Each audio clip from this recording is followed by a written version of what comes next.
Good morning all. Start कर रहे हैं हम आज नया chapter TDS, tax deduction at source. आवाज नहीं बिल्कुल भी। सर चैप्टर के बारे में थोड़ा सा बताएंगे। बिल्कुल, पहले तो ये इंपॉर्टेंट मार्क करो, रीजन 7 नंबर का, 5 से 7 नंबर का डेफिनेटली आएगा ही आएगा, डैम श्योर। रीजन उसका अमेंडमेंट्स बहुत ज्यादा है, इसमें बहुत ज्यादा अमेंडमेंट्स है, ऑलमोस्ट सारा चैप्टर ही चेंज हो गया है, मतलब हर सेक्शन में चेंज है, हर सेक्शन में चेंज है, तो ऑब्वियसली इसमें से डालेंगे, आईसीआई डालेगी डेफिनेटली। दूसरी बात, जब अमेंडमेंट्स नहीं भी थी तो भी टीडीएस में से पेपर कंटिन्यूशन में आ रहा था। सर इसको तैयार करने का तरीका क्या? तैयार करने का तरीका यार बहुत आसान है सर, आसान है, चैप्टर बहुत ज्यादा आसान है। बस इसका ना आपको सेक्शन का नाम, हेडिंग, 3-4 चीजें और बताऊंगा, बस वो याद रखनी है, दैट्स इट, और कुछ नहीं है पूरे चैप्टर में। हर सेक्शन का नाम, हेडिंग, उसके अंदर का जो डाटा है, वो 2-3 चीजें आपको ध्यान में रखनी है, बस दैट्स इट, ठीक है। बाकी हाँ, रीड तो सारा ही करना पड़ेगा, कॉमन सेंस है, ताकि लिखने का पैटर्न पता चल सके। जैसे डिडक्शन हमने किया था ना, डिडक्शन चैप्टर में हमने हेडिंग, सेक्शन और उसके अंदर का डाटा याद किया था, वैसे ही हमने इसका भी हेडिंग, सेक्शन और अंदर का डाटा, मेन जो पॉइंट्स है वो याद रखने हैं। तो बाकी आपको सर इसका वेटेज इसका बहुत ज्यादा है, ये बहुत ज्यादा वेटेज है, रीजन इसका अमेंडमेंट्स है, तो हर अटेम्प्ट में ही आएगा, हर अटेम्प्ट में ही आएगा, मई, सितंबर, जनवरी, चाहे तीनों अटेम्प्ट्स आप लेके चलो तो तीनों में ही आएगा ये डेफिनेटली। हाँ, ये चेंज करके डालेंगे ऑब्वियसली सेक्शन। तो स्टार्ट करता हूं टीडीएस। सर टीडीएस होता क्या है? Tax deduction at source. ध्यान से सुनिएगा, आपने पूरा साल इनकम कमाई 1/4/25 से 31/3/26 तक, पूरा साल आपने इनकम कमाई, इनकम अर्न करी। आवाज नहीं बेटे, आवाज नहीं। आपने पूरा साल इनकम अर्न करी, यस सर। इसकी जो आईटीआर है सेक्शन 139(1) में 139(1) की आईटीआर 31 जुलाई को जाएगी। yes, अब मान लीजिए एसएससी ने क्या किया, अपनी इनकम को सप्रेस कर दिया, नील की रिटर्न भेज दी, इनकम को सप्रेस कर दिया, नील की रिटर्न भेज दी, तो होगा क्या? होगा ये नुकसान, ये होगा डिपार्टमेंट को कुछ भी नहीं आया। पहले तो 1 साल पूरा वेट किया कि भैया यहां पे टैक्स जमा होएगा, इस पीरियड में लोग टैक्स जमा करवाएंगे, तो लोगों ने अपनी इनकम की रिटर्न नील कर ली, टैक्स जमा ही नहीं करवाया। या केस 2, टैक्स कम जमा करवाया, केस 3, रिटर्न ही नहीं भरी, तो डिपार्टमेंट के पास कुछ भी नहीं आया। तो डिपार्टमेंट ने प्लान किया कि ऐसे करते हैं यार, देखो इनकम अर्न कर रहा है वाई ने इनकम अर्न करी है, पे कौन कर रहा है? एक्स कर रहा है। इनकम का जो पेयर है वो है एक्स, अर्न कर रहा है वाई, पेयर है एक्स, इनकम अर्न कर रहा है वाई। अब क्यों ना पेयर को बोला जाए कि जब तुम इसको पेमेंट करोगे, पेमेंट करते टाइम इसकी इनकम में से टैक्स का स्पेसिफिक पोर्शन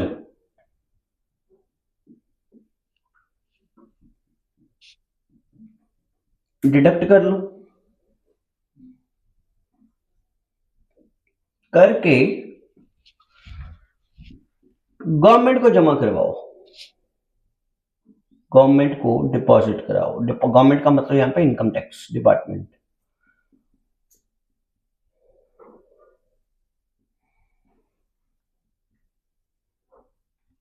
इनकम टैक्स को डिपॉजिट कराओ,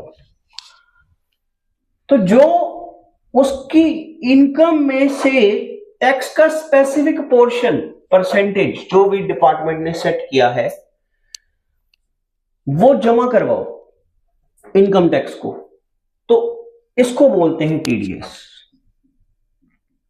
tax deduction at source, TDS. मतलब एक्स ने, वाई ने इनकम अर्न करी, एक्स पेयर था, एक्स उसको पेमेंट कर रहा है, पेमेंट करते टाइम उसकी इनकम में से टैक्स का स्पेसिफिक पोर्शन वो डिडक्ट करके उसको पेमेंट कर रहा है, it is called TDS. Why, अब यहां पे बताओ किसकी रिस्पॉन्सिबिलिटी है गवर्नमेंट को टैक्स जमा करवाने की? टैक्स की, पेयर। इसका मतलब जितने भी हम सेक्शन पढ़ेंगे हर सेक्शन में पेयर की रिस्पॉन्सिबिलिटी होगी। अब पेयर कहता है यार मैं हेडेक क्यों लूं? पेयर कहता मैं हेडेक नहीं लूंगा भैया टीडीएस की। डिपार्टमेंट कहता मत ले। अगर तू स्पेसिफिक टाइम पे टीडीएस डिडक्ट या डिपॉजिट नहीं करेगा तो तुम्हें P&L अकाउंट में एक्सपेंस की या तो 100% एडबैक हो जाएगा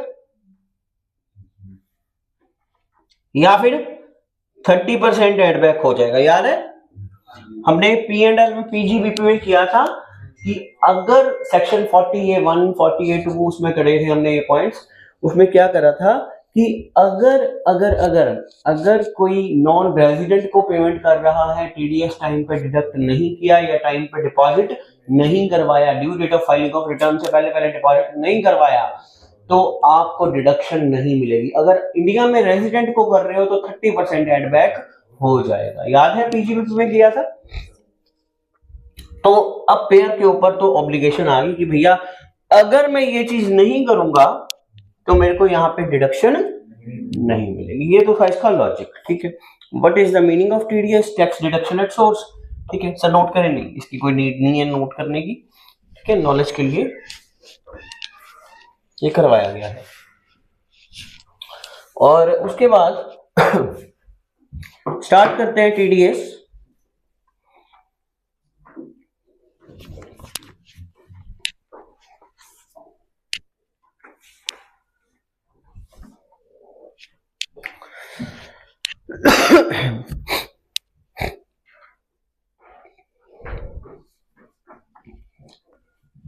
deduction at source, tax deduction at source slash TDS.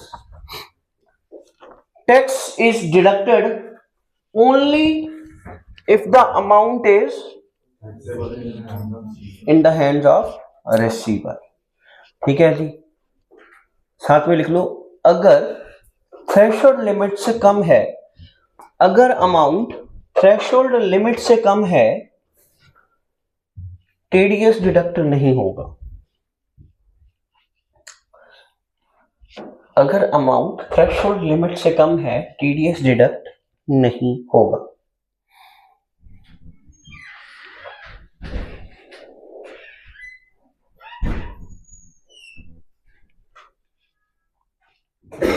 उसके बाद टीडीएस रिक्वायरमेंट अराइज लिखा हुआ है। टीडीएस कब डिडक्ट करना है? At the time of payment और which ever is earlier. Sir मतलब बेटे ध्यान से सुनना।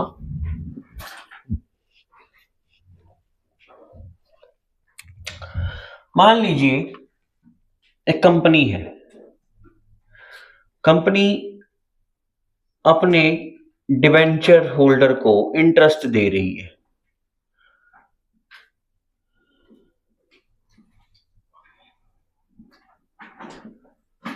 इंटरेस्ट पे कर रही है।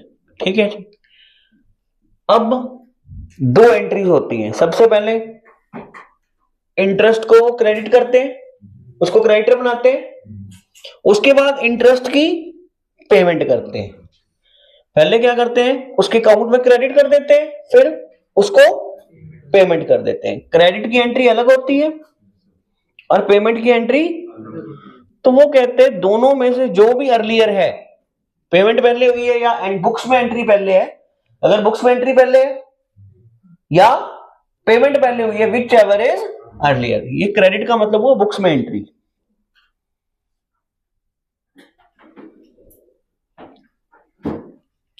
और पार्टी को क्रेडिट कर दिया या उसको पेमेंट कर दी, विच एवर इज अर्लियर।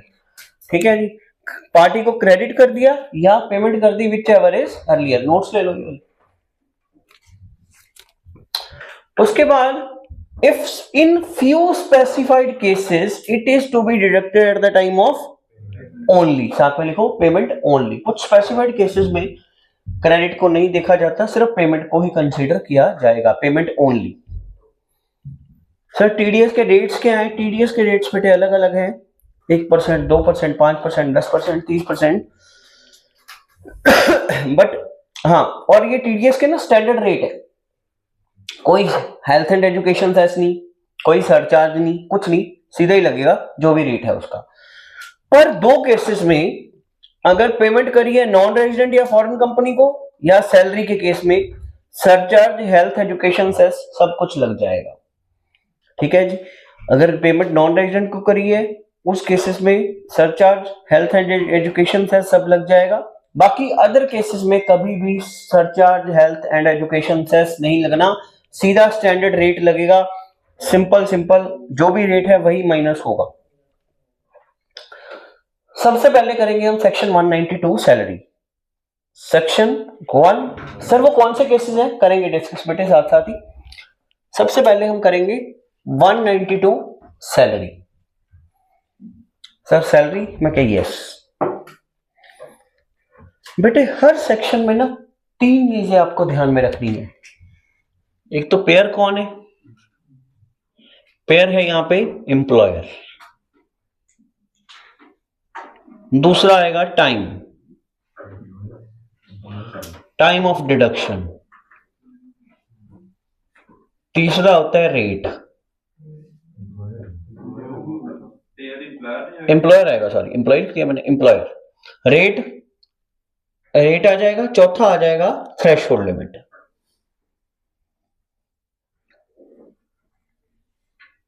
बेटे आपने बस क्या रखना है, सेक्शन का नाम सैलरी, ठीक है। उसके बाद पेयर कौन है, टाइम, रेट, थ्रेशोल्ड लिमिट। हर सेक्शन में ये चार चीजें, हर सेक्शन में ये चार चीजें, मतलब एग्रीगेट में ये पांच चीजें आपको ध्यान में रखनी है। अगर ये पांच चीजें आप लोग रट लेते हो, दिमाग में डाल देते हो हर सेक्शन की, तो आपके 7 नंबर, 5 से 7 नंबर, 8 नंबर तक पक्के हो जाएंगे, ये मैं गारंटी देता हूं। कारण क्या है, आपसे वो केस स्टडी बना के पूछेंगे, आपको उसका हेडिंग पता होगा, हेडिंग में आप उसका पहले सेक्शन नेम लिखोगे, ठीक है, फिर उसका हेडिंग दे दोगे, फिर उसके बाद पेयर कौन था इसमें, फिर दे दोगे टाइम क्या था, फिर दे दोगे रेट क्या है, और फिर दे दोगे थ्रेशोल्ड, फिर आप केस स्टडी का कंक्लूजन लिख दोगे, आंसर आ गया, दैट्स इट, आपके नंबर पूरे हो जाएंगे। तो आपको फोकस किसके ऊपर करके रखना है, ये पांच चीजों के ऊपर फोकस रखना है। यहाँ पे पेयर कौन है, एम्प्लॉयर। टाइम ऑफ डिडक्शन है यहाँ पे पेमेंट, सर सैलरी में पेमेंट ओनली, क्रेडिट नहीं बोलते। रेट है यहाँ पे स्लैब रेट्स, और थ्रेशोल्ड लिमिट है minimum exemption limit, sorry maximum exemption limit.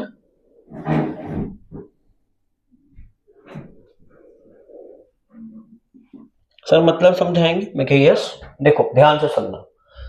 सबसे पहले मिस्टर एक्स है, कंपनी में जॉब कर रहे हैं। Mister x working in company, उसकी सैलरी है आफ्टर स्टैंडर्ड डिडक्शन, चलो उसकी सैलरी डाल देते हैं यहां पे 1.5 लाख पर मंथ, तो ये हो गई 18 लाख।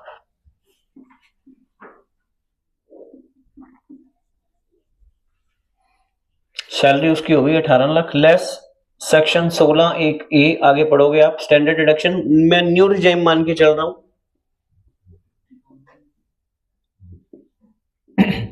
75,000, न्यू रिजाइम में 75,000 है, करके आ जाएगा 17,25,000।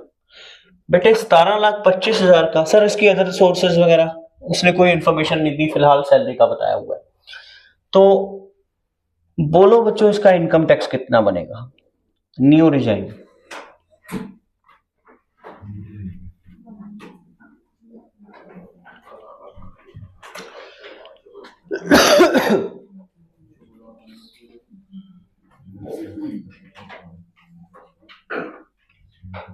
जीरो से 4, 4 से 8, 8 से 12, 12 से 16,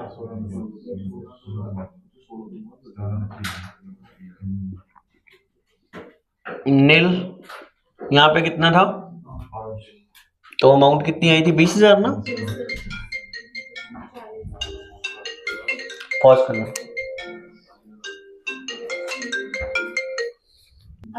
कितना आया टैक्स, कितना आया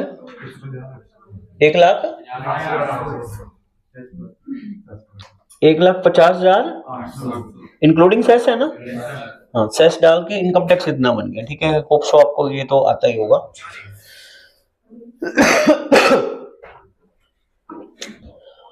अब देखो उसका इनकम टैक्स बन गया 1,50,800। ये उसका, अब डिवाइडेड बाय 12 कर लो, कितना हो गया 12,566, ये 67। ध्यान से सुनना, अब ये उसका हर मंथ टीडीएस कट करके सैलरी उसको दी जाएगी। 1.5 लाख में से 12,567 उसका हर मंथ क्या कट जाएगा, टीडीएस कट जाएगा। सॉरी, कंपनीज क्या करती है, एस्टिमेटेड इनकम निकाल देती है उसकी सैलरी, उसके बिहाफ पे उसका टैक्स बना देते हैं, उसका हर मंथ उसके हिसाब से टीडीएस कट जाता है। कुछ कंपनीज क्या करती हैं कि लास्ट में टीडीएस काटती है, लास्ट वाले 2-3 मंथ में सारे उठा देती है, ठीक है। वैसे मोस्टली जो ग्रुप्स हैं, बड़े ग्रुप्स हैं, वो सारे पर मंथ ही टीडीएस काट के पेमेंट करते हैं। बिल्कुल जी।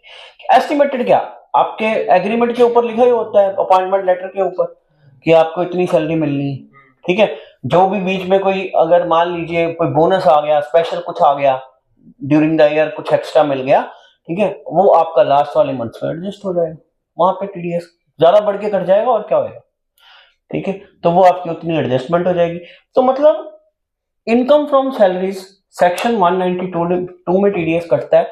ये आपको, आप प्रैक्टिस में उतरोगे या ऑडिट करने भी चाहोगे तो आपको आपका सीए बोलेगा कि भैया इसको चेक कर लेना एक बार, भाई टीडीएस सही तरीके से कटा हुआ है। हालांकि आजकल तो सॉफ्टवेयर अपने आप ही सब कुछ डिडक्ट कर देते हैं, ठीक है, तो फिर भी आपको चेक तो करना ही पड़ेगा, ऑडिट तो करना ही पड़ेगा। तो सबसे पहले क्या है सर, नोट करना, करते रहना नोट, सब कुछ मैं बताता हूँ, पहले फिलहाल रीड करते हैं। सैलरी सेक्शन क्या है, सैलरी सेक्शन, सेक्शन किस चीज का है, सेक्शन किस चीज का है। बेटे जितने मैं सेक्शन करवाऊंगा डेली बेसिस पे आपसे सुने भी जाएंगे, ठीक है। तो इसकी एप्लीकेबिलिटी क्या है, एवरी पर्सन रिस्पॉन्सिबल है क्या करने के लिए, paying income chargeable to under the head. तो एक सिंगल वर्ड में इसको बोले तो क्या बोलेंगे, एम्प्लॉयर। क्या वर्ड बोलेंगे, एम्प्लॉयर। इतनी बड़ी लाइन का एक सिंगल वर्ड अगर बोले तो ये क्या है, एम्प्लॉयर। अच्छा, मैनर ऑफ डिडक्शन, कब किस तरीके से डिडक्ट करेगा, रेट क्या है इसका, इसके साथ रेट लिख लो, रेट, मैनर ऑफ डिडक्शन के साथ लिख लो रेट, स्लैब रेट्स लिखा ही हुआ है।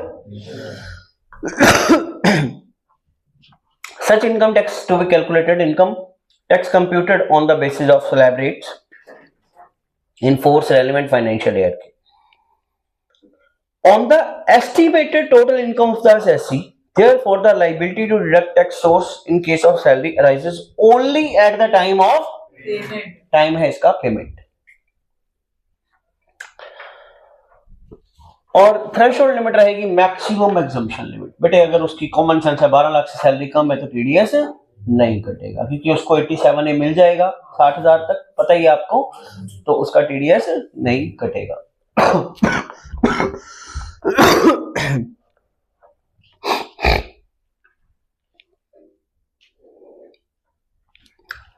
ये तो था मेन सेक्शन खत्म, दैट्स इट। होप से समझ आ गया होगा। सेक्शन 192 किस चीज का है, इसकी नोटिंग कर दो पॉइंट, ये एग्जांपल नोट कर लो। टीडीएस नहीं कटेगा, तो तू जब इनकम बनाएगा उसकी 12 लाख बनेगी, 87, हाँ टैक्स ही नहीं बनेगा ना, तो टीडीएस किस चीज का कटेगा, टीडीएस हमेशा तब कटेगा सैलरी में अगर आपकी टैक्सेबल स्लैब रेट है। पॉज कर रहा हूं वीडियो को, नोटिंग कर लो। अच्छा सर, इसका मतलब सेक्शन 192 में जितने टीडीएस कटते हैं सैलरी के, बेटे हाँ, जब आप प्रैक्टिकल में उतरोगे तो आप लोग एक ही चीज को देखोगे कि सेक्शन 192 टीडीएस सैलरी का जो है इसी सेक्शन में कटता है। हालांकि बहुत बड़ा रिलीफ मिला है छोटे एम्प्लॉइज को जिनकी सैलरी 8 लाख, 7 लाख, 6 लाख, 5 लाख, 10 लाख, इसके बीच में है, तो 12 लाख तक एग्जम्प्ट हो गया है। तो बहुत बड़ा रिलीफ मिला है। 192 सेक्शन का टीडीएस भी कम हो गया, आपका काम, ऑडिट का काम भी कम हो गया। नहीं तो 6 लाख पे टीडीएस कट जाता था, ठीक है, तो अब 12 लाख तक नो टीडीएस है। तो आपका ये जो वो था टैक्स का। अब ध्यान से बात समझिएगा सर, अगर मान लीजिए मैं कह यस कोई एम्प्लॉय है, सर हमें पता लग गया कौन टीडीएस काटता है, टीडीएस डिडक्ट करता है एम्प्लॉयर। कब करता है? At the time of payment. कब? रेट क्या है? स्लैब रेट, ठीक है। थ्रेशोल्ड लिमिट क्या है? मैक्सिमम एग्जम्पशन लिमिट, ठीक है सर। अगर किसी की सैलरी 12 लाख से कम है तो उसका टीडीएस नहीं कटेगा अगर वो न्यू रिजाइन में रिटर्न भर रहा है तो। डिफॉल्ट रिजाइन ही न्यू रिजाइन है। जब तक वो इंटीमेट नहीं करता है अपने एम्प्लॉयर को कि भैया मैंने ओल्ड रिजाइन में रिटर्न मेरा टीडीएस काटो, तब तक वो न्यू रिजाइन के अकॉर्डिंगली ही कैलकुलेशन कर देगा। दूसरी बात, अगर मान लीजिए एक एम्प्लॉय एक से ज्यादा एम्प्लॉयर के पास काम कर रहा है, केस 1, एक से ज्यादा एम्प्लॉयर के पास काम कर रहा है, उस केस में कौन टीडीएस डिडक्ट करेगा? एम्प्लॉय क्या करेगा? एम्प्लॉय अपने एम्प्लॉयर को इंटीमेशन दे देगा कि भैया मैं दूसरे एम्प्लॉयर के पास से भी मेरे को सैलरी आ रही है, उसकी सैलरी को तुम अपनी सैलरी में ऐड करके जो टैक्स बनता है वो टीडीएस डिडक्ट कर लो। दूसरा केस, एक एम्प्लॉय है, मतलब अगर वो एक से ज्यादा एम्प्लॉयर के पास, मिस्टर एक्स है, एबीसी कंपनी में भी काम कर रहे हैं, XYZ में भी काम कर रहे हैं, तो एबीसी को वो बोल देगा, किसी एक को बोल सकता है कि आप क्या करो, XYZ से मेरे को इतनी सैलरी आ रही है, आपकी सैलरी में ऐड कर लो, टोटल मेरी सैलरी 18 लाख बन रही है, तो उसके हिसाब से आप टीडीएस डिडक्ट कर लो। तो उसको आगे फर्दर रिटर्न भरते टाइम उसको टेंशन लेने की नीड नहीं होगी। सर अगर मान लीजिए एबीसी से उसको आ रहा है 5 लाख या 10 लाख, यहां से भी उसको 10 लाख आ रहा है, फिर उस केस में क्या होगा? देखो टोटल उसका 20 लाख बन गया, 12 लाख से तो ऊपर है उसकी सैलरी, ठीक है, तो लॉजिकल तो उसका टीडीएस बनता है। बट अगर वो नहीं इंटीमेट करता है तो ऐसा नहीं है कि वो बोल सकता है कि नहीं जी मैं तो रिटर्न ही नहीं भरता, कंपनी को टीडीएस काटना था, उन्होंने डिडक्ट नहीं किया तो मेरी कोई रिस्पॉन्सिबिलिटी नहीं है। नहीं, इस केस में उसकी रिस्पॉन्सिबिलिटी भी है। अगर by chance company TDS deduct नहीं कर रही है तो उस केस में उसको अपनी रिटर्न भरना अनिवार्य है, ऑब्लिगेशन है उसकी, क्योंकि उसकी जो थ्रेशोल्ड लिमिट है वो क्रॉस हो रही है, उसको टैक्स जमा करवाना ही पड़ेगा, ठीक है। दूसरी बात, वो किसी भी कंपनी को बोल सकता है कि भैया XYZ को बोल दे कि तुम टीडीएस काट लो, या एबीसी को बोल दे तुम टीडीएस काट के डिडक्ट करके जमा करवा दो, तो दोनों केसेस में ही चल जाएगा। केस 2, अगर मान लीजिए कोई एम्प्लॉयर है,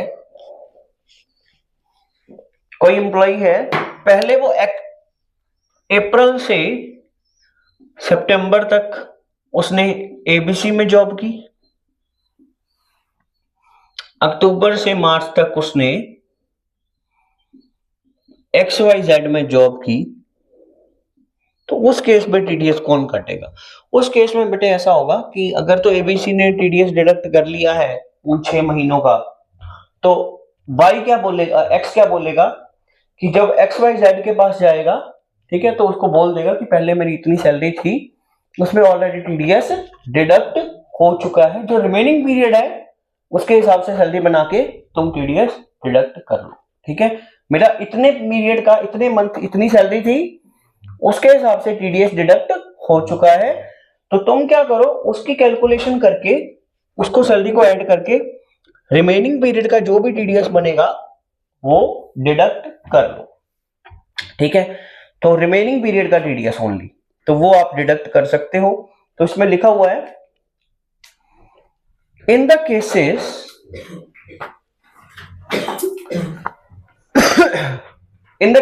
वेयर, क्या असेसी जो है साइमल्टेनियसली एम्प्लॉयड है, जॉब कर रहा है अंडर वन एम्प्लॉयर, एक से ज्यादा एम्प्लॉयर के पास, या assessee take up a job with another employer during the financial year after his resignation or retirement। मतलब या तो ये वाला केस होएगा या तो ये वाला केस होएगा या उससे पहले वाला केस होएगा, ठीक है। He may furnish the detail of income under the head salary due or received by him from other employer. The tax deducted therefrom and such other particulars to his current employer। तो अपने current employer को जो पहले already tax deduct हो चुका है उसका सारा डिटेल दे देगा। Thereupon सब्सिक्वेंट एम्प्लॉयर जो है तो वो इंफॉर्मेशन को लेगा और उसके हिसाब से जो रिमेनिंग पीरियड है उसका टीडीएस डिडक्ट कर लेगा। गॉट इट और नॉट? सर मैं कहा आपने कहा सिर्फ सैलरी, बट हमने तो पढ़ा था जीटीआई। मैं कहा जीटीआई क्या होता था? सर जीटीआई होता था ग्रॉस टोटल इनकम। मैं कहा यस, उसमें तो सैलरी भी होता था, एचपी भी होता था, आईयूएस भी होता था, उसके बाद डिडक्शन भी होती थी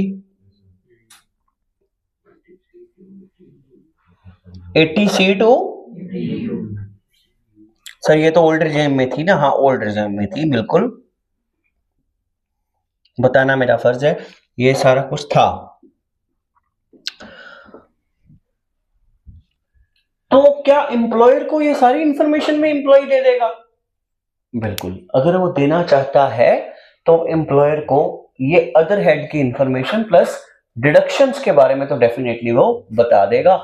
एम्प्लॉयर क्या करेगा? एम्प्लॉयर कहेगा हाँ कौन सी डिडक्शन लेनी है, वो कहेगा 80C दिखा अपना इंश्योरेंस प्रीमियम तुमने पे किया है, 80D दिखा अपना हेल्थ इंश्योरेंस तुमने पे किया है, ठीक है जी। जो भी सेक्शन की वो डिडक्शन मांग रहा है तो उस सेक्शन का वो प्रूफ ले लेगा एम्प्लॉयर, उस सेक्शन की क्या दे देगा? डिडक्शन दे देगा। कौन से रिजाइम में था ये? ओल्ड रिजाइम में। तो बट ओल्ड रिजाइम में अगर रिटर्न भर रहा है तो अच्छा सर बाकी इनकम की इंफॉर्मेशन मान लीजिए सर उसको पता ही नहीं है, फिर का नहीं पता है तो कोई बात नहीं, सैलरी पे तो टीडीएस कट जाएगा। बाकी वो क्या करे, जब वो अपनी रिटर्न भरेगा उस टाइम पे वो अपनी इनकम को ऐड कर लेगा, जितना टैक्स बनेगा उसमें से माइनस क्या हो जाएगा? Already tax deducted. कोई कंफ्यूजन? बोलो। फर्स्ट केस आप रिटर्न फर्निश करने की लोड नहीं। देखो रिटर्न फर्निश करना अनिवार्य है, ठीक है, मैं तो एक ही बात बोलता हूँ, बट हाँ अगर वो नहीं करता है तो उस केस में उसको उसके ऊपर कोई केस नहीं बनता। फिर वो कहते हैं कि इट्स ओके, आपका अगर आपकी कोई अदर इनकम नहीं है, ओनली आपने सैलरी इनकम अर्न करी है तो उसका टीडीएस जमा हो चुका है, ठीक है। रिटर्न भरना तो अनिवार्य है, चल जाता है काम, बट रिटर्न भरना कंपल्सरी है। अ टैक्स पेयर हैविंग, ध्यान से सुनिएगा, एक टैक्स पेयर है हैविंग सैलरी इनकम, बेटे please please please 2 minute. A tax payer having salary income in other income chargeable to tax for that financial year may send following particulars. वो salary income के अलावा जो भी उसकी कोई income है उसकी मे सेंड का मतलब हुआ भेज भी सकता है, नहीं भी भेज सकता, नहीं भी भेजता तो कोई बात नहीं, जब वो रिटर्न भरेगा वहां पे वो शो कर दे, कोई दिक्कत नहीं है। सच अदर इनकम और एनी टैक्स डिडक्टेड और under any other provision. Loss अगर हुआ है इनकम फ्रॉम हाउस प्रॉपर्टी का तो एम्प्लॉयर वगैरह उन सारे पॉइंट्स को ले सकते हैं।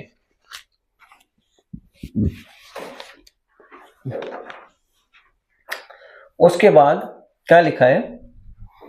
A deductor being employer has seek information of from each its employee having income under section 192 regarding intended tax regime। कि भैया पूछते हैं उससे कि कौन से रिजाइम में रिटर्न भरनी है, कौन से रिजाइम में आपके टीडीएस काटा जाए। अगर वो एम्प्लॉय साइलेंट है तो कौन सा रिजाइम माना जाएगा? Always new regime, default tax regime माना जाएगा। तो क्या लिखा है? Intended tax regime each such employee would intimate the same to the being his employer regarding his intended tax regime for each year upon the intimation the deductor has to compute the tax according to this. ठीक है जी। अगर intimation is not made by employee है it would be, क्या presume किया जाएगा, default tax regime है। तो ये दो पैरों का जो क्रक्स है, ये दो पैराग्राफ्स का एक ही क्रक्स है कि आपने कौन सा रिजाइम ऑप्ट करना है। अगर साइलेंट है तो कौन सा लगेगा, नो रिजाइम लगेगा। बस ये दो लाइनें लिख लो, ये पेन से लिख लो, ये पैरा पढ़ने की नीड ही नहीं पड़ेगी आपको। क्या है कि आपको कौन सा रिजाइम, एम्प्लॉय को कौन सा रिजाइम ऑप्ट करना है, which regime is to be opted by employ, और दूसरा if employ is not intimated, then default tax regime will be presumed.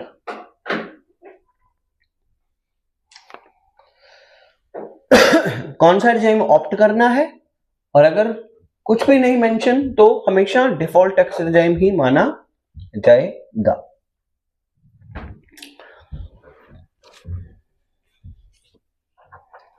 उसके बाद बेटे है कुछ पर्क्स होते हैं, उसके बारे में ये पैराग्राफ है, नेक्स्ट वाला सेक्शन आपका खत्म होने की ओर है। That's it. Concept of payment of tax on non monetary perks 192 1A 1B। ठीक है, तो मैं ये आपको करवा देता हूं, समझा देता हूं तो ज्यादा क्लियर हो पाएगा।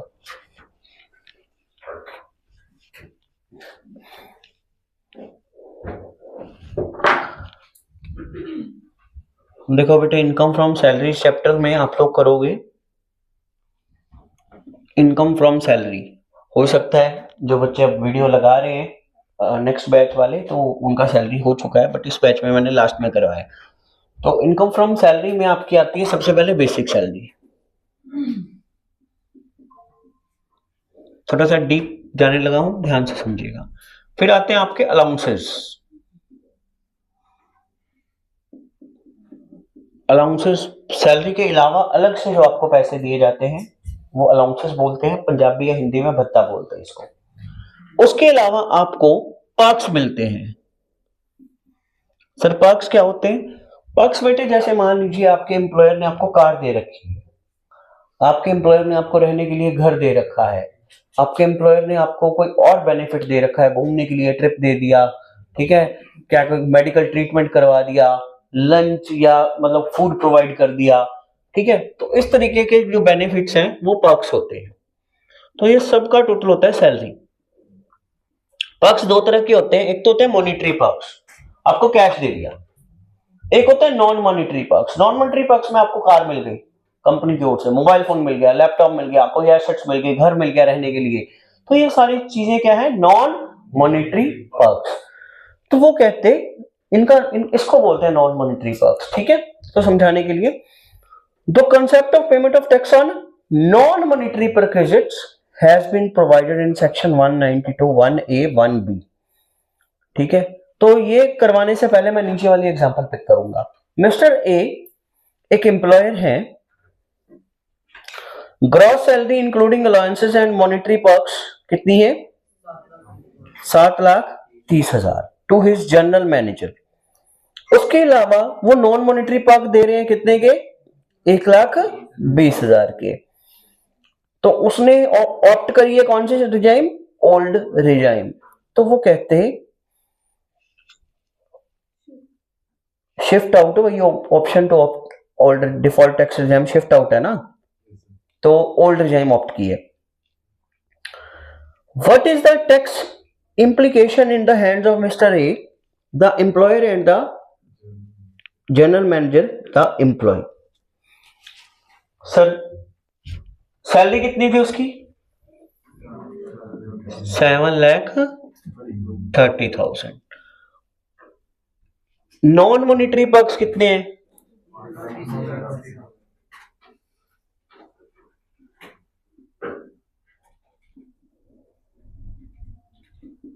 1,20,000। तो कितना बन गया, 8.5 लाख। ठीक है जी, 8.5 लाख में सेक्शन 16(1)(a) की जो स्टैंडर्ड डिडक्शन है वो मिलती है 50,000 की। तो टैक्सेबल सैलरी आ जाएगी इसकी 8 लाख।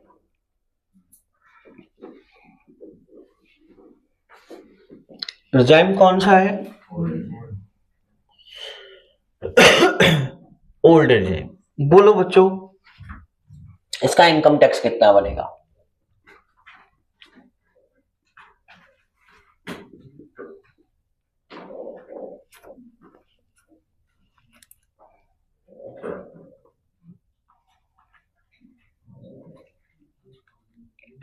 जीरो से 2.5 लाख नील, 2.5 लाख से 5 लाख 5%, ठीक है जी। 12,500 आएगा ही आएगा। 3 लाख पे 20%, 12,500 प्लस 60,000, 72,000 एड 4%,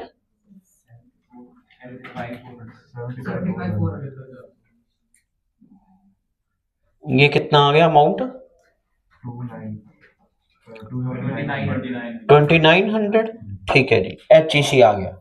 यहां तक कोई कंफ्यूजन? तो आपको इनकम टैक्स कितना लगाना था? 75,000, 75,400। यहां तक कोई कंफ्यूजन बच्चों? मंथली अगर निकालना हो तो कैसे निकालोगे? Divided by 12। बड़ा सिंपल सा था, कुछ कोई खास पॉइंट नहीं। सर आप कराना क्या चाहते हो? मैं ये करवाना चाहता हूं कि अगर सैलरी में मॉनेटरी पर्क्स के अलावा नॉन मॉनेटरी पर्क्स हैं तो उस केस में एम्प्लॉयर, आई रिपीट, उस केस में एम्प्लॉयर नॉन मॉनेटरी पर्क्स का टैक्स खुद से जमा करवा सकता है। खुद से जमा, अपनी पॉकेट से जमा करवा देगा, ठीक है। और उतना एम्प्लॉय का टीडीएस कम कटेगा, उतना एम्प्लॉय का टीडीएस कम कटेगा। सर एक बार बताओगे कैसे? सुनना, ये तो नॉर्मल केस था। नॉर्मल केस समझ आ गया? अब मैं आउट ऑफ द वे जाऊंगा ये समझाने के लिए। आपके ना मॉड्यूल में दे रखा है तो आई से ही पूछ ना ले, इसलिए मैं करवा रहा हूं। पुराने बैचेस में मैंने नहीं करवाया ये point. The concept of payment of non-monetary perk has been provided in section 192 1A and 1B. These section provide, क्या प्रोवाइड करते हैं? That employer may pay this tax. This tax का मतलब कौन सा? नॉन मॉनेटरी पर्क्स का tax. साथ में लिख लो, पे दिस टैक्स का मतलब नॉन मॉनेटरी पर्क्स का टैक्स। पे दिस टैक्स का मतलब है नॉन मॉनेटरी पर्क्स का tax in lieu of deduction of tax at source from salary payable to the employ. Such tax will have to be worked out क्या? Highlight, average rate applicable to aggregate salary will have to be made. The payment of tax will have to be made every month along with tax deducted at source on monetary payment of salary allowances. Sir अब देखो बेटे, इसका average क्या बना? 75,400 का tax है। Salary कितनी थी उसकी? 8,50,000 ना, बताना। 8 लाख एवरेज बताना कितना है? 8 लाख पे, सॉरी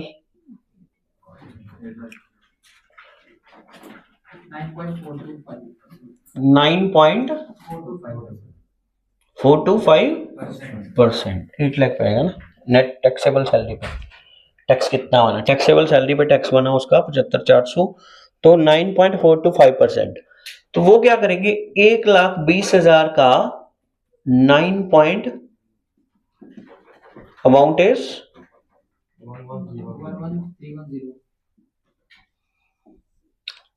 11,310, मतलब 75,400 में से 11 ये कौन पे कर देगा?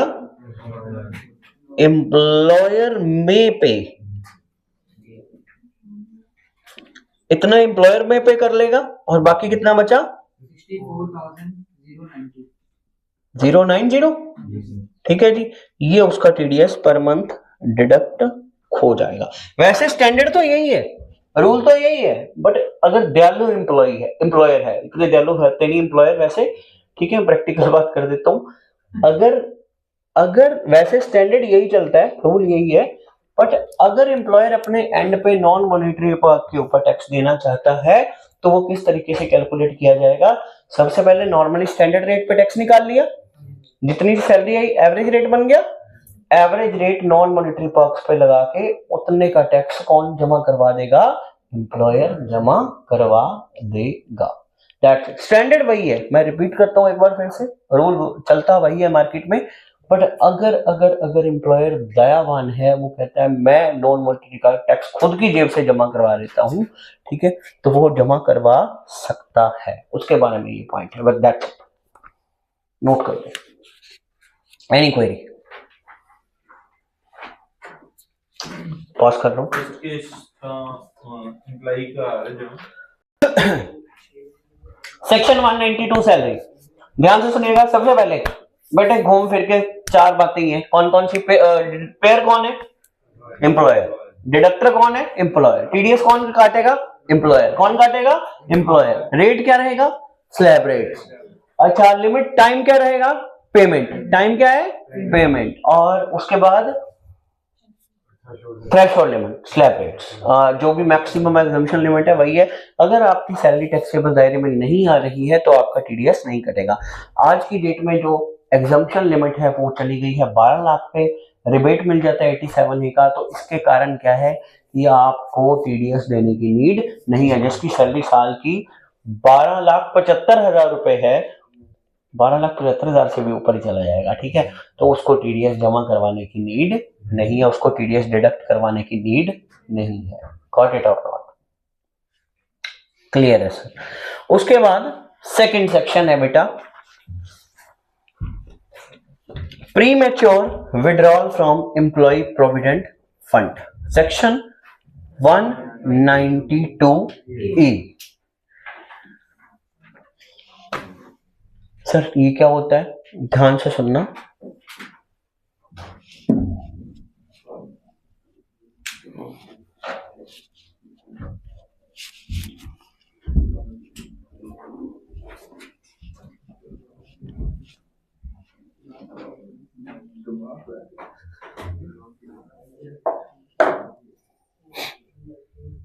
बेटे ध्यान से सुनना। एक एम्प्लॉय है, कंपनी में जॉब कर रहे हैं, उसका हर month, I repeat, provident fund, उसका प्रोविडेंट फंड डिडक्ट होता है। उसका प्रोविडेंट फंड डिडक्ट होके एक बैंक अकाउंट में जमा हो जाता है, प्रोविडेंट फंड अकाउंट में। सर ये प्रोविडेंट फंड होता क्या है? उसकी सैलरी में से कुछ पैसे कट जाते हैं, ठीक है, उसकी सैलरी में से कुछ पैसे कट जाते हैं तो वो एक प्रोविडेंट फंड अकाउंट में जमा हो जाते हैं। मतलब शॉर्ट में बोले तो धक्के से सेविंग करवाते हैं, शॉर्ट में बोले तो धक्के से सेविंग करवाते हैं, ठीक है। अच्छा, उसके इक्वली एम्प्लॉयर भी जमा करवाता है, उसके इक्वल कौन जमा करवाता है? एम्प्लॉयर भी। ध्यान से सुनना। अब जो एम्प्लॉय जमा करवा रहा है उसको डिडक्शन मिल जाएगी कौन से सेक्शन में? 80C में, ओल्ड रेजाइम में। जो एम्प्लॉयर जमा करवा रहा है वो over and above the salary है, तो वो कौन से हेड में चार्जेबल हो जाएगा? सैलरी में टैक्सेबल हो जाएगा। क्या हो जाएगा? सैलरी में टैक्सेबल, ठीक है सर। अब ये दोनों पैसे इकट्ठे जमा हो गए, सर ये पैसे निकलवा नहीं सकते? नहीं निकलवा सकते हो, मैं बता देता हूं। अगर तो आपकी जॉब कम से कम 5 साल की हो चुकी है तो आप ये पैसे विड्रॉल कर सकते हो, फुली एग्जम्प्ट है। अगर जॉब का पीरियड क्या हो गया है? 5 इयर्स का हो गया है, 5 ईयर प्लस का कंटिन्यूशन है जॉब में, विड्रॉ किया, फुली एग्जम्प्ट। या फिर अगर 5 ईयर से कम है, लेस देन 5 इयर्स है,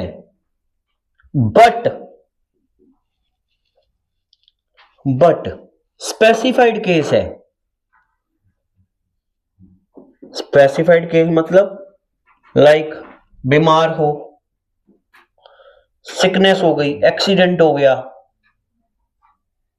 ठीक है जी, इमरजेंसी कोई नीड पड़ गई पैसों की, उन केसेस में आपको विड्रॉन करने पड़े हैं पैसे, ठीक है, तो उस केसेस में भी फुली एग्जम्प्ट है, उस केसेस में भी फुली एग्जम्प्ट है, नॉट टैक्सेबल।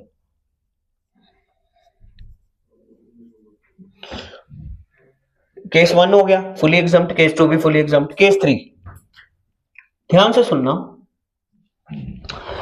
केस 3 में जॉब का पीरियड है लेस देन 5 इयर्स,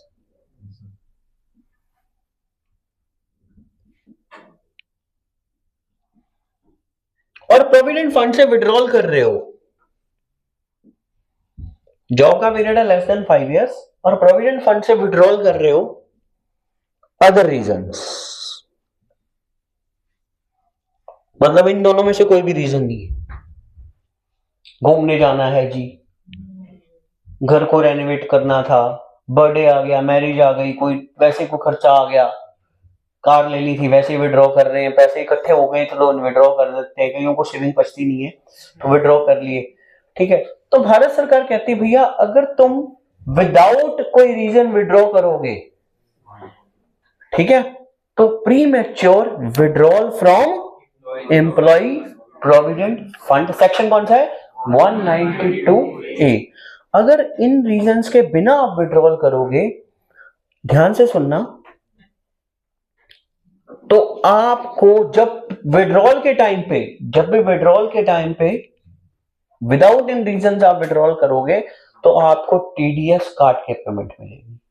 तो विड्रॉल कर क्या करेगा, टीडीएस काट कर पेमेंट मिलेगी, मतलब ये for the purpose of discouraging, इनको डिस्करेज करने के लिए कि लोग प्रीमेच्योर विड्रॉल ना करें, ठीक है, withdrawal and promoting long term saving, अगर एम्प्लॉय विड्रॉ करता है बिफोर कंटिन्यूज, देखो continues 5 year of service, before मैंने क्यों बोला, क्यों, क्योंकि अगर 5 ईयर प्लस हो जाता है तो फुली एग्जम्प्ट है, ठीक है, before other than the cases of termination due to ill health, contraction, discontinuation of business, तो does not opt transfer of accumulated balance to new employer, the withdrawal would be subjected to tax. Rate क्या रहेगा, time क्या रहेगा, इसमें भी payment ही है, और last में है थ्रेशोल्ड लिमिट। थ्रेशोल्ड लिमिट में हाईलाइट कर लेना बेटे, वर्ड है लेस देन 50,000। बेटे ध्यान से सुनना, अगर 49,999 है, इतनी अमाउंट है, नो टीडीएस। 40,000 है, नो टीडीएस। पूरा 50,000 है, लग जाएगा 10% टीडीएस। 60,000 है, 10% टीडीएस, मतलब अगर उसका 50,000 का विड्रॉल है तो उसको 45,000 मिलेगा, 5,000 का उसका टीडीएस काट के गवर्नमेंट को जमा करवा दिया जाएगा। Got it? हाँ, रिफंड ले ले यार, फंड ले ले, यही होएगा। तो डिस्करेज तो कर दिया ना एक बार, डिडक्शन तो कर दी, भैया मत विड्रॉ करो, क्यों कर रहे हो विड्रॉ, मत करो, ठीक है, डिडक्शन। अच्छा सर, इसका मतलब क्या हुआ कि अगर अगर अगर विड्रॉल की अमाउंट कितने से कम है, 50,000 से कम है, ठीक है, क्योंकि बाकी सब में ना डज नॉट एक्सीड आएगा वर्ड, यहां पे लेस देन वर्ड है, तो बड़ा खतरनाक पॉइंट है ये। बाकी सब में आएगा, आगे थ्रेशोल्ड लिमिट आएगी डज नॉट एक्सीड, यहां पे वर्ड है लेस देन 50, तो 49 पे नो टीडीएस है, 40 पे नो टीडीएस है, पूरे 50 पे टीडीएस है, तो 45 मिलेगा उसको, 60 में 10% कट करके 54 मिलेगा उसको, ठीक है। तो आप विड्रॉल करोगे तो आप ना एक काम करो, ये सारा ही नोट कर लो तो बेस्ट रहेगा आप लोगों के लिए, बाकी आपकी मर्जी है। पेज नंबर 2 के बिल्कुल नीचे इसका बस 3 पॉइंट याद रखने हैं। सेक्शन 192 किस चीज का है, 92A किस चीज का है, pre mature withdrawal from, rate क्या है इसका, टाइम क्या है, थ्रेशोल्ड लिमिट क्या है, लेस देन 50,000। कर लीजिए, पॉज कर लो। तो पेयर कौन होगा? फिर जो भी आपको, मतलब ये नॉलेज के लिए मैं इतना सारा बता रहा हूँ बेटे, डाटा आपको याद जो रखना है वो याद वही रखना है। सेक्शन 192 किस चीज का था? सैलरी। पेयर कौन है? एम्प्लॉयर। अच्छा, टाइम क्या है? डिडक्शन का पेमेंट। और स्लैब रेट और मैक्सिमम एग्जम्पशन लिमिट क्या है? Threshold limit, maximum exemption limit. उसके बाद 192A किस चीज का है? Pre mature withdrawal from provident fund. अगर कोई एम्प्लॉय प्री मैच्योर विड्रॉल कर रहा है और उसका सर्विस पीरियड 5 साल से कम है, 5 साल से कम है और वो स्पेसिफाइड केसेस में नहीं आ रहा है, तो अगर अगर अगर उसका प्रोविडेंट फंड का टोटल 50,000 या उससे ज्यादा है, 10% टीडीएस काट के पेमेंट की जाएगी। ठीक है। अगर वो पैन नहीं देता है तो मैक्सिमम मार्जिनल रेट लग जाएगा, एमएमआर। इसके नीचे लिखा हुआ है, देखो, no PAN maximum marginal rate.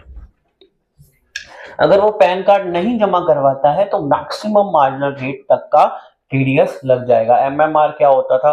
30% plus highest rate surcharge का 37% प्लस 4% एजुकेशन सेस। और न्यू रिजाइन में था एमएमआर 30% प्लस 25% प्लस 4%। ठीक है जी। उसके बाद interest on securities, section 193।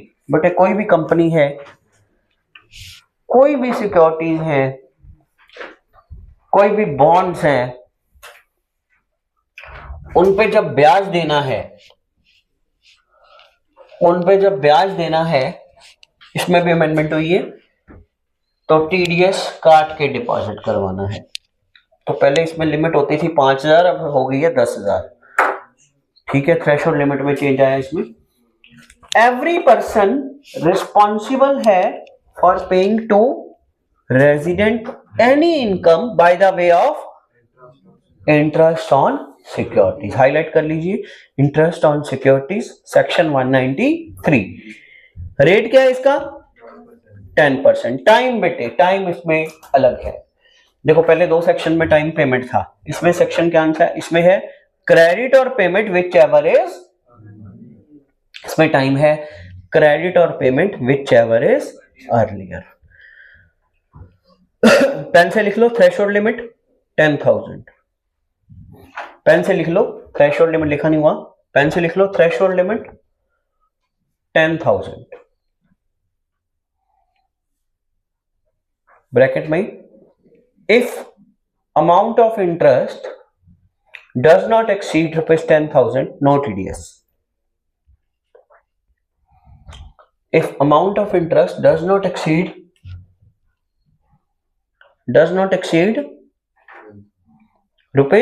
₹10,000, no TDS.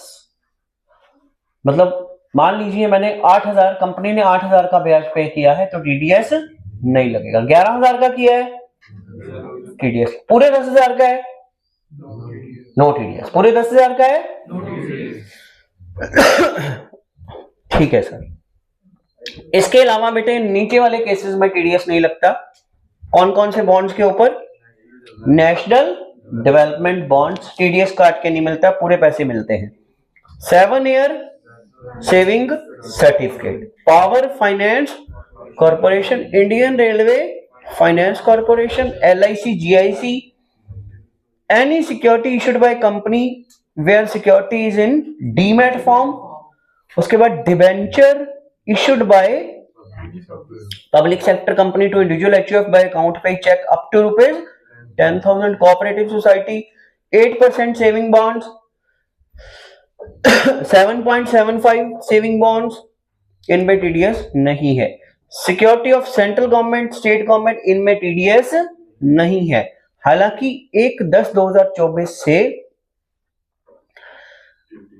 Floating rate saving bonds और नोटिफाइड सेंट्रल गवर्नमेंट सिक्योरिटीज पे इन्होंने 10,000 पे टीडीएस कर दिया है। आई रिपीट, पहले तो सेंट्रल स्टेट के ऊपर लगता ही नहीं था, बात ही खत्म। अब कुछ नोटिफाइड सिक्योरिटीज के ऊपर और फ्लोटिंग बॉन्ड्स के ऊपर टीडीएस हो गया है। 10,000 तक नो टीडीएस, 10,000 के ऊपर टीडीएस है। तो मतलब एक क्रक्स की बात करें तो 1 2 3 4 1 2 3 4 5 6, पहले 6 पॉइंट्स पे टीडीएस नहीं है और बाकी सब पे है 10,000 से ऊपर। गॉट इट और नॉट?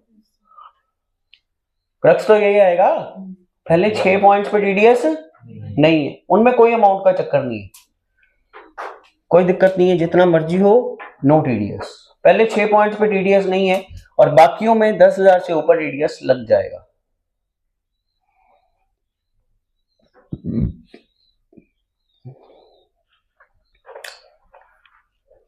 कोई कंफ्यूजन? एग्जाम्पल जैसे मान लीजिए कंपनी है ABC limited, paying interest on debentures, paying interest on, लिखना ABC limited paying interest on debentures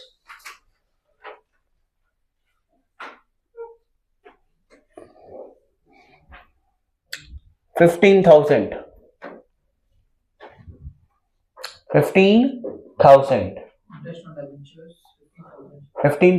interest on debentures 15,000. Calculate the amount of TDS and what will be the final amount to be paid?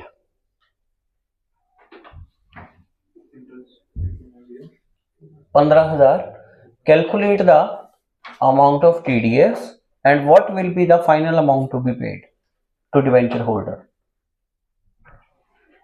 What will be the final amount to be paid to debenture holder? पहले तो answer में लिखो, section कौन सा लिखोगे? 193, साथ में क्या लिखोगे? Interest on securities.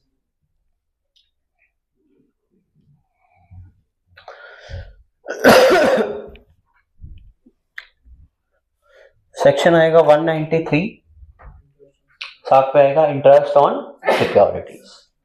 ठीक है, अब इसमें रेट क्या लगेगा? 10%। अमाउंट क्या है? 15,000। 15,000 का 10% क्या आ जाएगा? 1,500। 13,500 मिल जाएगा।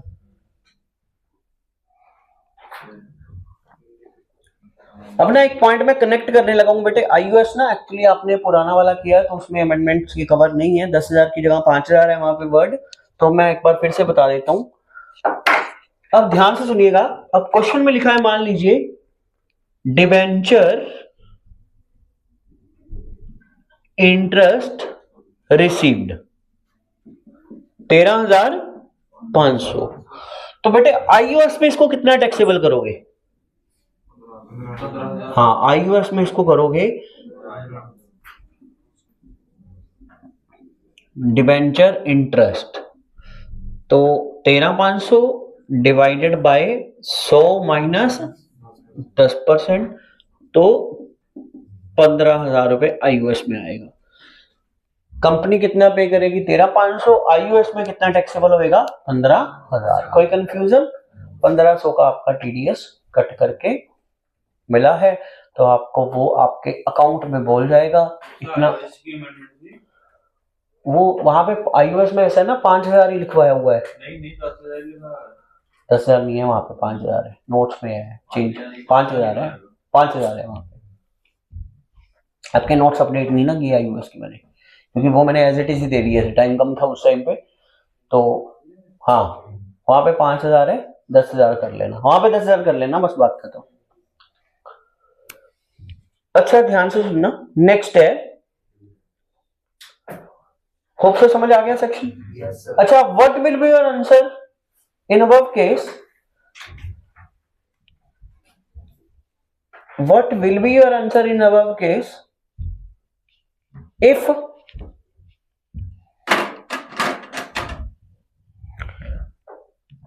interest amount is equal to 7,000?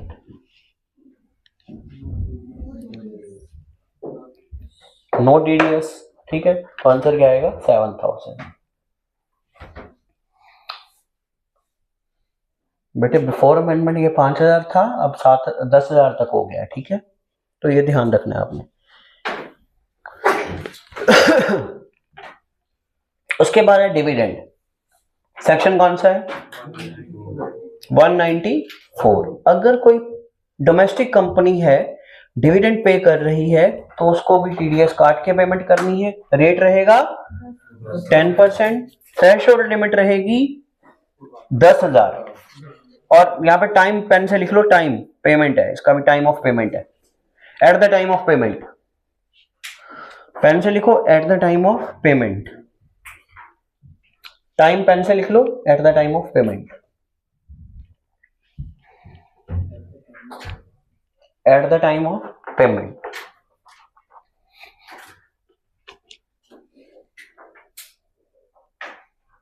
Dividend का सेक्शन कौन सा है? 194। रेट क्या है? 10%। लिमिट क्या है? टाइम क्या है? At the time of death. ये चार चीजों को ध्यान में रखना है। 194 में इसका डिविडेंड टैक्स डिडक्ट होता है। उसके बाद आ जाओ page number, sir non applicability याद करनी है। क्या क्या चीज? लायबिलिटी कैसे? नॉन एप्लीकेबिलिटी याद करनी है। समझ नहीं आया। Non applicability of TDS, threshold limit है इसका मतलब। थ्रेशोल्ड लिमिट कुछ करनी है। हाँ हाँ इंटरेस्ट याद, हाँ जेडे 4-5 हाँ हाँ हाँ, बिल्कुल बिल्कुल बिल्कुल, वो एज इट इज ही याद करना है जी। वो तो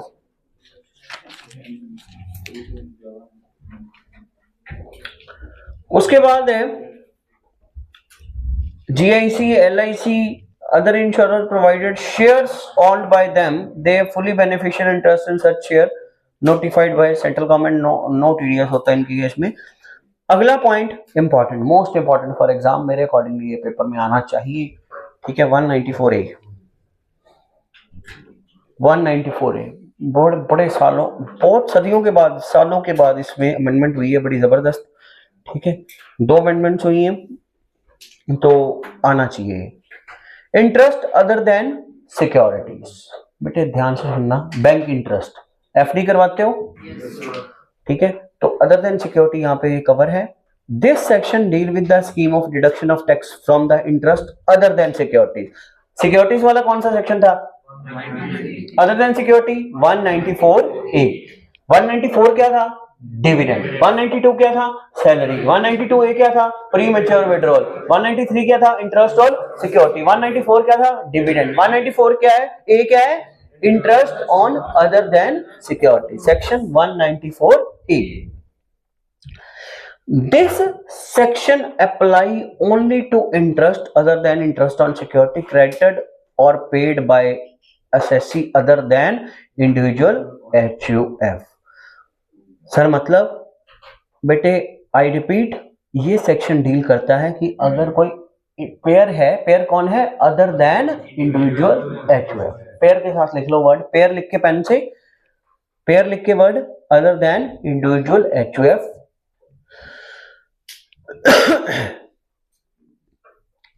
pair other than individual HUF, साथ में लिख लो and individual HUF, and individual HUF, and के बाद लिखना है इंडिविजुअल HUF जिसकी टर्नओवर एक्सीड कर जाए, एंड इंडिविजुअल HUF जिसकी टर्नओवर एक्सीड कर जाए 1 करोड़ / 50 लाख।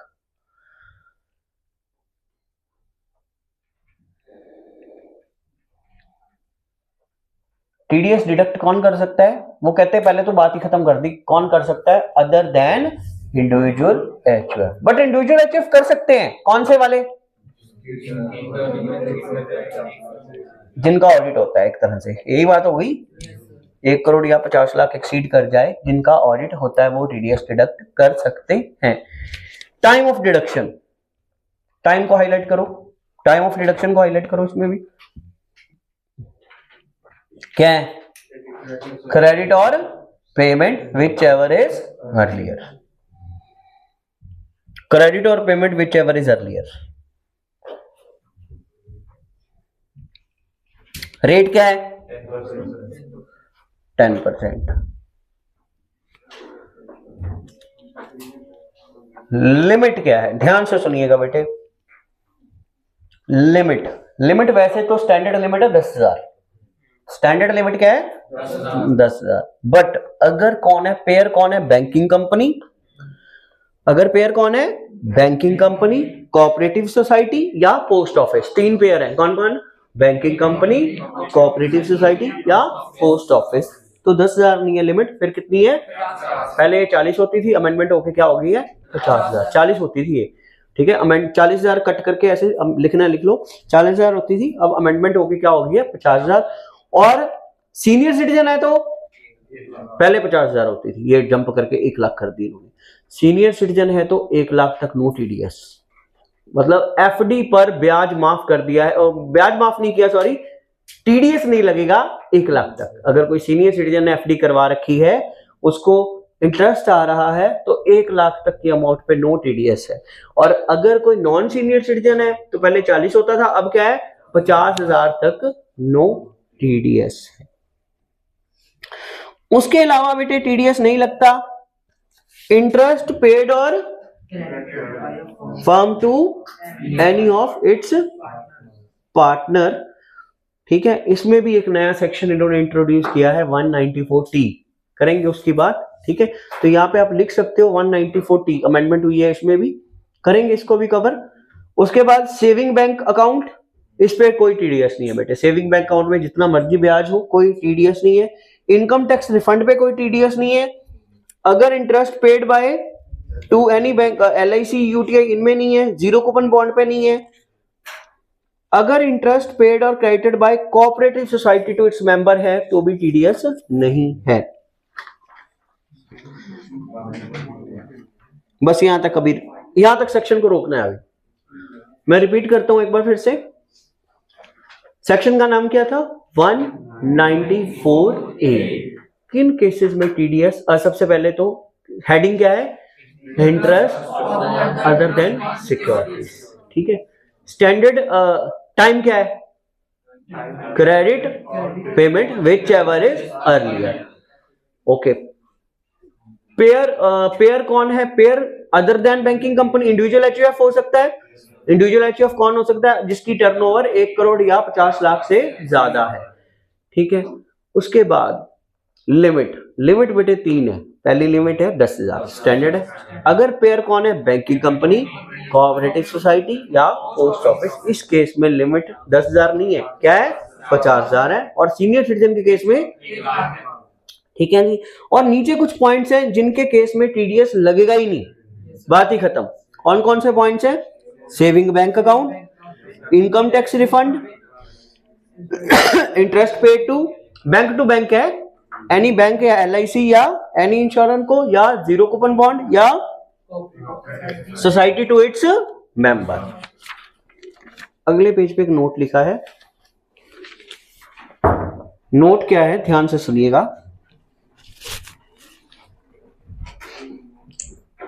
अगर total sale gross receipts cooperative society की 50 करोड़ से ऊपर है, आई रिपीट, अगर कोऑपरेटिव सोसाइटी की ग्रॉस रिसीट या टोटल सेल किससे ऊपर है, 50 करोड़ से ऊपर है, देन अपने मेंबर को अगर वो पे कर रही है तो फिर टीडीएस लग जाएगा। लिमिट देख ली जाएगी 50,000 और 1 लाख की। मैं रिपीट करता हूं, अभी मैंने क्या पढ़ाया आपको कि अगर कोई कोऑपरेटिव सोसाइटी अपने मेंबर को दे रही है टीडीएस इंटरेस्ट, तो टीडीएस नहीं लगेगा। लास्ट वाला पॉइंट यही करवाया। बट अगर कोऑपरेटिव सोसाइटी की टर्नओवर 50 करोड़ से ऊपर है तो अपने मेंबर को इंटरेस्ट दे रही है तो टीडीएस लग जाएगा।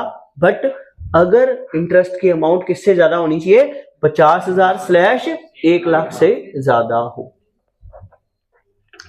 अभी मैंने क्या पढ़ाया, cooperative society to its member no TDS. But अगर कोऑपरेटिव सोसाइटी की टर्नओवर 50 करोड़ से ज्यादा है एंड वो अपने मेंबर को इंटरेस्ट पे कर रही है तो टीडीएस लग जाएगा। लिमिट आ जाएगी, कौन सी लिमिट आ जाएगी, वही पुरानी लिमिट 50,000 या 1 लाख की।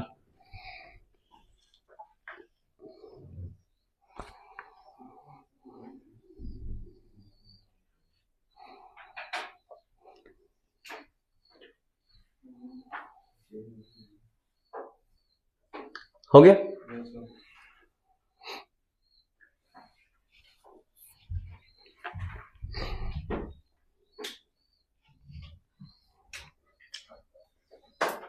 उसके बाद interest paid in respect of certain scheme, post office, किसान विकास पत्र, इंदिरा विकास पत्र, नेशनल सेविंग स्कीम, इन पे टीडीएस नहीं होता। एग्जाम्पल 1 बताओ बच्चों, एग्जाम्पल 1 में 3 एग्जाम्पल्स है, पहले एग्जाम्पल 1 करेंगे। बोलो टीडीएस लगेगा या नहीं और कितने का लगेगा अगर लगेगा तो।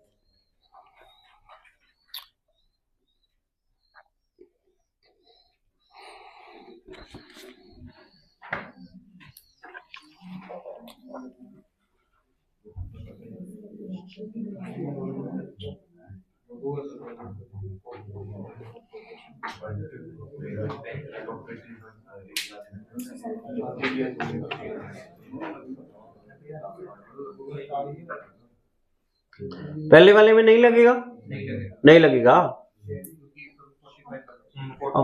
अमाउंट आ गई ना, कितनी आई? 10 लाख। 2 4 6 इंटू 9% इंटू कितना आ गया? 45,000 आ गया। तो पहले इसकी लिमिट कितनी होती थी? 40 होती थी। पहले के अकॉर्डिंगली आंसर यस है। अब क्या है? नो, नो टीडीएस,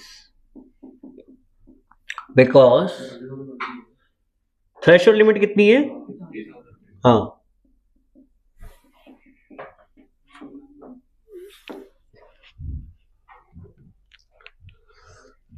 दूसरे वाले में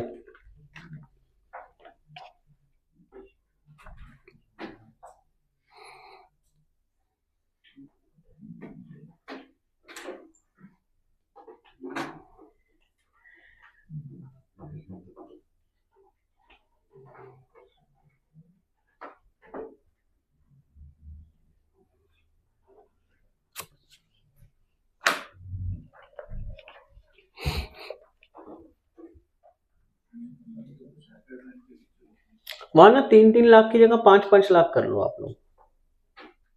3 लाख की जगह 5 लाख ईच कर लो, 3 लाख की जगह 5 लाख ईच। मैं कुछ चेंज करना चाहता हूँ। 3 लाख की जगह 5 लाख ईच।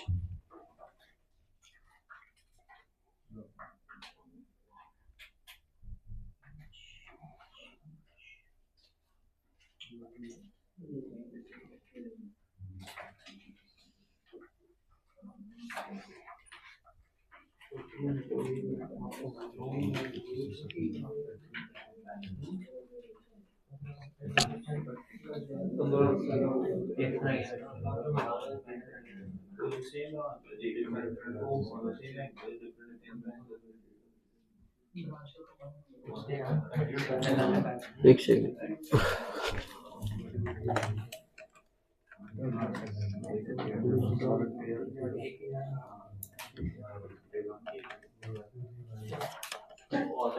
अगर हम 3 लाख रखते हैं तो आंसर क्या है? अगर 3 लाख ही रखते हैं, 3 लाख ही रखते हैं, 5 लाख नहीं करवाता मैं, कट नहीं करवा रहा, चेंज नहीं करवा रहा, 3 लाख ही रखते हैं। 3 लाख पे आंसर क्या है? 3 लाख पे बताना, 3 लाख ईच।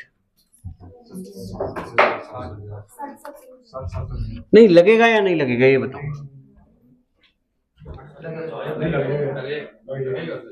लगेगा कि नहीं लगेगा? समझ आ रहा है क्वेश्चन क्या है?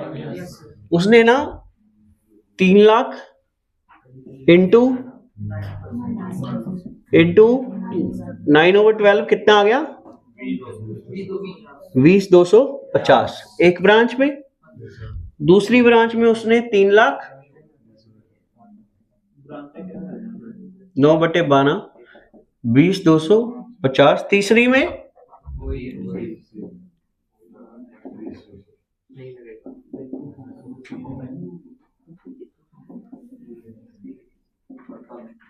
20,250। तो टोटल आ गया ये 60,750। क्वेश्चन ये है टीडीएस लगेगा कि नहीं लगेगा? टीडीएस डिडक्ट करके पेमेंट होगी कि डायरेक्ट हो जाएगी? द आंसर इज 60750 इंटू 6075 का टीडीएस कट जाएगा। इसमें से अगर बोले तो 2025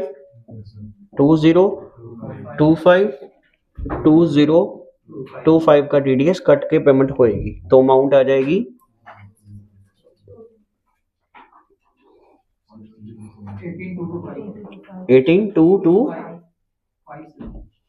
18,225, यहाँ पे भी 18,225 टोटल आ जाएगा ये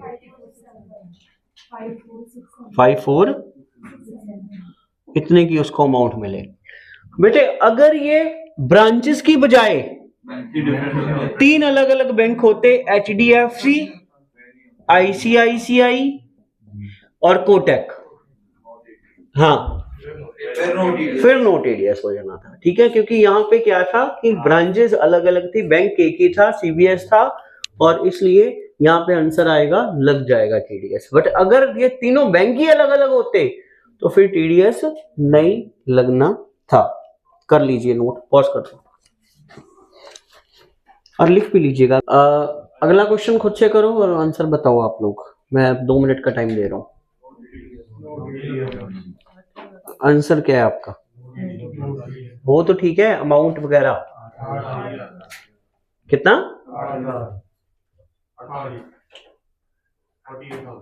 48,000।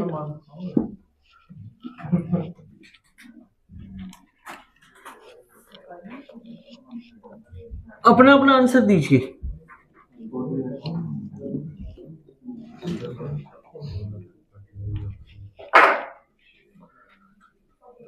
$48,000।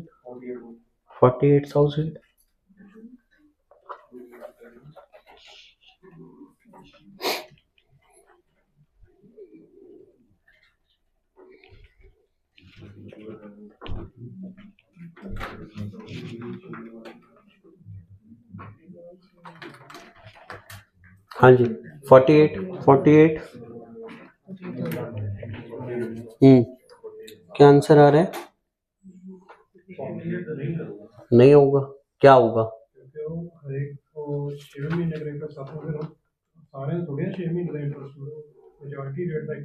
बताओ फिर आप अपना आंसर। हाँ जी लगेगा। हाँ जी अमाउंट 96 आ रही है। 96 48 हाँ भाई 2 मिनट लिख रहा हूँ 96 हाँ भाई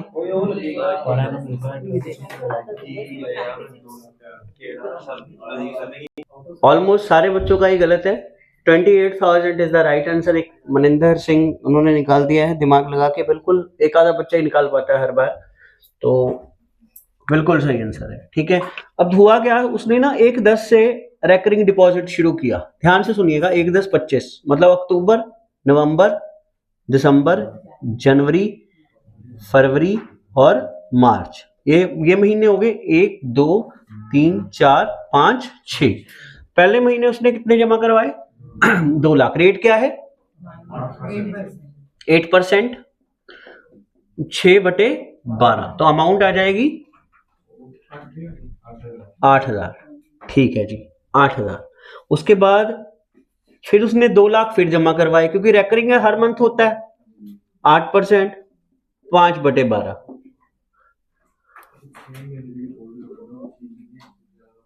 2 lakh into 8%, 4/12, 2 lakh into 8%, 3/12, 2 lakh into 8%, 2/12, फिर लास्ट में 2 लाख इंटू 8%, 1/12, तो टोटल ये आएगा आपका 28,000। ठीक है, तो answer is no TDS. Answer is no TDS.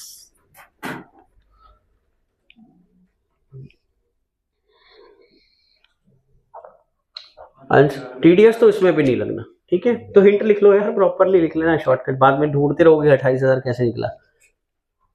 सारा दिन लेके बैठे रहोगे, क्वेश्चन का आंसर नहीं निकलना तुम लोगों से। सोचते नहीं हो, सीधा फटाफट धड़ाधड़ 28, 48, 96, 10 टाइम वैल्यू मनी भी आ गया बीच में। अभी एफएम भी आ गई थी थोड़ी मतलब क्या क्या बोलते रहते।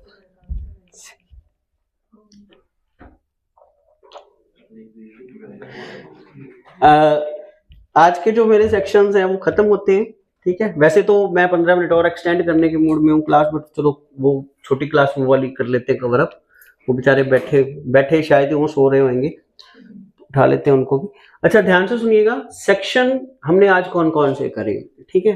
कल थोड़ा सा और खींचूंगा, ज्यादा खींचूंगा, इसमें कवर अप ज्यादा सेक्शन होंगे, क्योंकि आज पता क्या था, आज बेस बनाना था तो टाइम ज्यादा लग गया मेरे को, ठीक है। आज आपको एटलीस्ट बताना था कि टीडीएस है क्या, अब आपको होप सो समझ आ गया, ठीक है। अब कल जो होएगा आपको पता ही है, 4 चीजों को ध्यान में रखना है। सबसे पहले तो सेक्शन का हेडिंग 192 किस चीज का है, salary. 192 A premature withdrawal from provident fund, 193 interest on secured, 194 A other than secured. बस बेटे इन चीजों को ग्रिप में करना, ट्रस्ट मी सारा स्कैनर आपकी ग्रिप में मुट्ठी में होगा, सारा स्कैनर मुट्ठी में होगा, ठीक है। ये पॉइंट्स को ध्यान में रख लीजिए। होप फॉर द बेस्ट आपको समझ आ गए होंगे, सारे सेक्शन जितने करवाए वो तो आ गए, ठीक है। एक बार रिवाइज कर लीजिएगा। आज के लिए इतना ही, thank you all, take care, bye bye, कल मिलते हैं।